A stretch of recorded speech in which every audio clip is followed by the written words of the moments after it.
Hey everybody, my name is Casey Klaus and I am doing a vlog of my efforts to become a dive master, to earn my certification.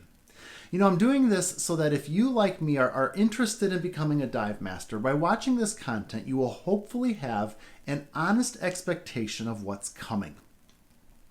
I just finished chapter 2 on the physics of diving. This chapter talked about how gases, liquids, and solids would interact with each other, and how pressure and temperature and density would affect those interactions. The chapter was broken up into several sections, and each section was laid out this way. It would start off by talking about this scientific theory or rule, and it would explain it in fairly scientific terms. And then it would show how this rule played out in math.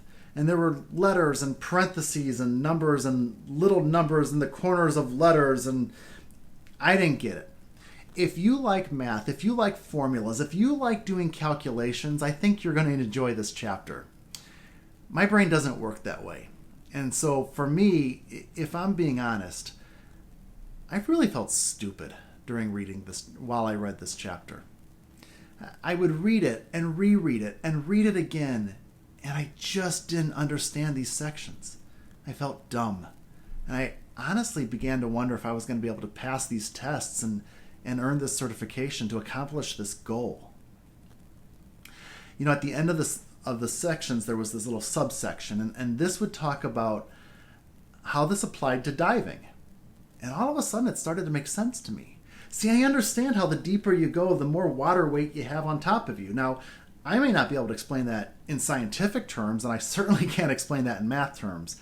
But when it comes to practical terms, now I can explain that. I can explain it in practical ways, in a way that most people are going to be satisfied with most of the time. I can tell you how that added pressure is going to affect how much air each breath is going to consume from that tank on your back.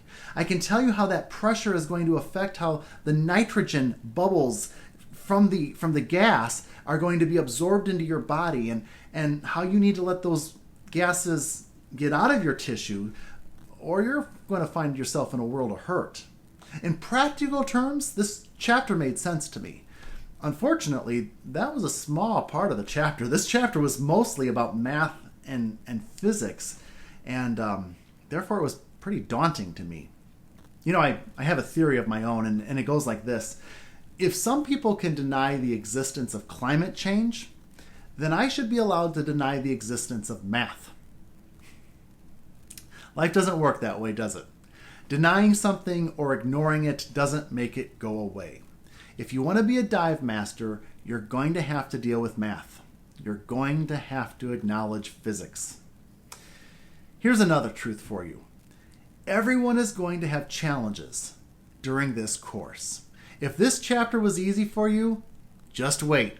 Your time's coming. And if this chapter was challenging and frustrating for you, like it was for me, hang in there.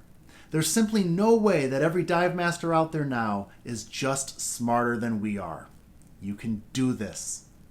Dive safe.